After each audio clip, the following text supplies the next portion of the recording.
नमस्कार दोस्तों, आप देख रहे हैं चैनल 18 भारत। चैनल 18 भारत में आप सभी दर्शकों का एक बार फिर स्वागत है। आज हम पंचकुला में पहुंचे हैं, जहां हमारे साथ आज जनशक्ति आवाज मंच के संस्थापक मौजूद हैं। उनसे हम बातचीत करेंगे। जैसा कि हरियाणा में सभी जिलों में बिजली के कट लगातार लगते जा रहे हैं, क्या कुछ कहना है उनका इसको मुद्दे पर लेकर। नमस्कार सर। नमस्कार जी। सर, जैसा कि हरियाणा में हर स्टेट में हर जिले में बिजली के कट लग रहे हैं, तो आम जनता उससे कितनी प्रभावित हो रही है, उसके बारे में आप थोड़ा सा हमें बताइए। देखिए, इससे पहले कभी भी पंचकुला में इस तरह का संकट नहीं आया। बिजली का जो संकट है, हम 25 साल से ज़्यादा से पंचकुला में शहर में रह रहे हैं, हमने ऐसा संकट नहीं देखा। हरियाणा के दूसरे हिस्सों में भी आज त्राही त्राही मची है, जहां हर व्यक्ति अपना काम करने के बाद दिन भर ऑफिस में या खेतों में शाम को घर जाता है तो रात को उसके लिए समस्या पैदा होती है, वो आराम भी नहीं कर पा रहा है। इसके दूरगामी इफ़ेक्ट होंगे। जो बिजली सप्लाई का जो संकट है, मैं समझता हूँ इस संकट से पहले से ही तैयारी सरकार को करनी चाहिए थी। हमारी जो पावर जनरेशन कंपनीज हैं, उनके पास इतनी कैपेसिटी है कि हमारी कंजम्पशन से कहीं ज़्यादा कैपेसिटी है पावर जनरेट करने की। 395 गीगावाट की कैपेसिटी हमारी जो जनरेशन कंपनीज हैं इंडिया में उनकी है।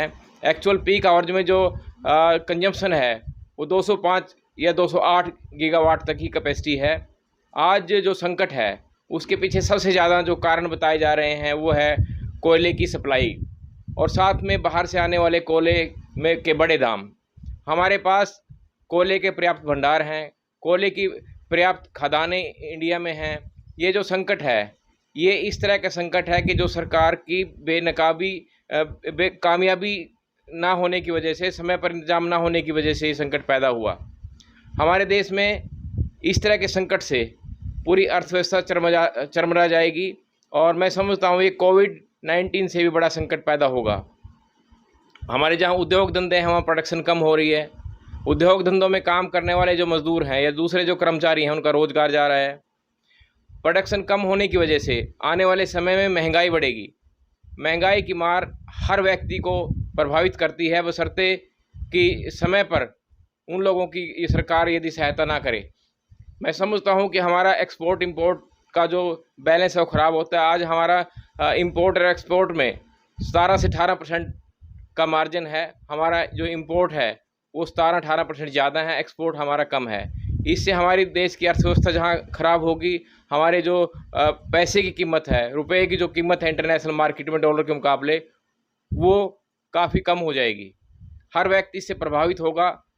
देश का सिर्फ 10% जो लोग हैं जिनके पास 80% संसाधन है, उन लोगों को इससे फ़ायदा होगा। 1% देश के ऐसे लोग हैं जिनके पास देश की जो वेल्थ है नेशन की वो 50% से अधिक है। ऐसे संकट में सिर्फ अमीर लोगों को फ़ायदा होता है, धनी लोगों को फ़ायदा होता है और आम आदमी इसमें पिस जाता है।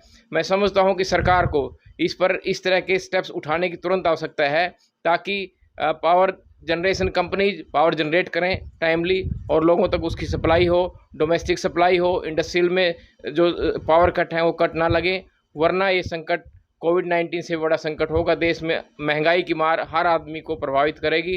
देश में इस तरह के आंदोलन शुरू हो जाएंगे कि सरकार के लिए कंट्रोल करना मुश्किल होगा।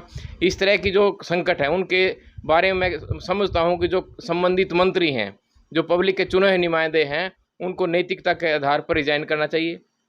केंद्रीय जो मंत्री है उनको रिजाइन का ऑफर करना चाहिए और हर राज्य में मैं समझता हूँ जो कंसर्न विभागों के इंचार्ज हैं या मंत्री हैं, जो पब्लिक के चुने हुए नुमाइंदे हैं, उनको तुरंत प्रभाव से अपना रिजाइन देना चाहिए अपने कंसर्न मुख्यमंत्री को। और साथ में जो प्राइम मिनिस्टर है उसको पावर जनरेशन के जो मिनिस्टर हैं सेंटर के, उनको रिजाइन करना चाहिए। ये टोटल उनके पार्ट पे ही एक फॉल्ट रहा है, उनकी नाकामयाबी की वजह से आज ये संकट पैदा हुआ, जिससे हर व्यक्ति आज प्रभावित है। सर, पावर कट की बात की जाए तो ये कितने सालों बाद देखने को मिला है? क्योंकि पहले तो जो थी बिजली की इतनी समस्या नहीं थी, लेकिन अब की जो है बिजली के कट इतने लग रहे हैं कि आम जनता को जीवन गुजारा करना बहुत मुश्किल हो रहा है। उसके बारे में थोड़ा सा बताइए कि ये कितनी बड़ी समस्या है और कितने सालों बाद जो है ये अब देखने को मिली है। इतना बड़ा संकट हमने अपनी लाइफ में नहीं देखा। मैं 1993 से पंचकुला में रह रहा हूँ और पंचकुला शहर में इतने कट हमने कभी नहीं देखे। ये बहुत बड़ा संकट है, हर व्यक्ति इससे प्रभावित है। ऑफिस में काम नहीं कर पाते, चाहे वो प्रोफेशनल्स हैं चाहे उद्योगों में काम करने वाले लोग हैं, सभी प्रोफेशनल लोग भी इससे प्रभावित हैं और इससे पूरी ही अर्थव्यवस्था को भारी नुकसान होने वाला है। इतना बड़ा संकट मैं समझता हूँ कोविड-19 का भी देश में नहीं था।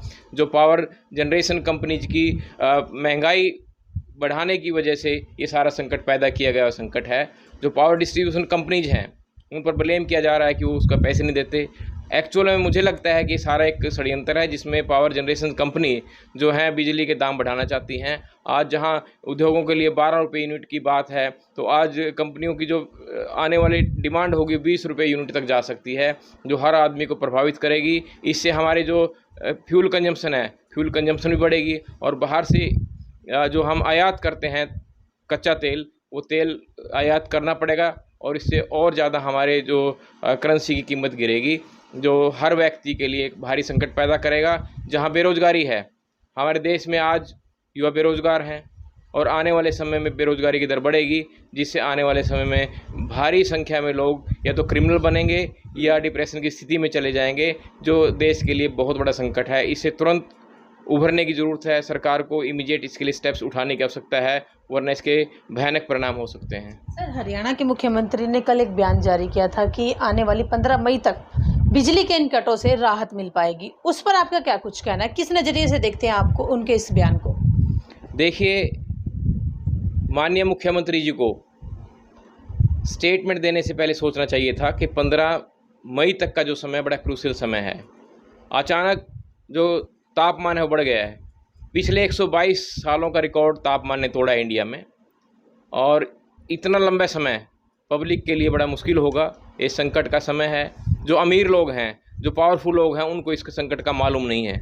जिनके पास बड़े बड़े जनरेटर्स लगे हैं, जो पब्लिक का मनी, जो करप्शन का मनी यूज़ करते हैं, उनको आज इस संकट का मालूम नहीं है। इसके साथ साथ माननीय मुख्यमंत्री जी को ये स्टेटमेंट देने से पहले ये भी आदेश करने की आवश्यकता थी कि जो लोग पावर कट में बड़े बड़े जनरेटर यूज करते हैं, जिनमें फ्यूल कंजम्पशन होती है, जिनसे वातावरण ख़राब होता है, साथ में उन लोगों के पावर कट का सामना करना पड़े, उनके पावर के जो जनरेशन करने के अपने प्लांट लगाए हैं उनको बंद करने की आवश्यकता है, ताकि उनको रियलिटी का मालूम पड़े।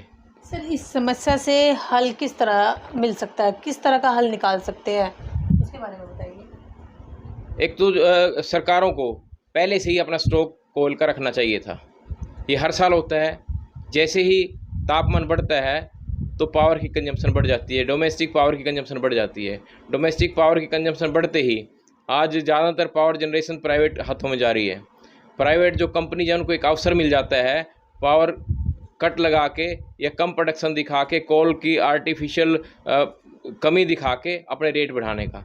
सरकारों को इसे सख्ती से निपटने की आवश्यकता है। हमारे देश में कोल भंडारों में इतना कोयला है कि वो पावर जनरेशन पर्याप्त कर सकते हैं।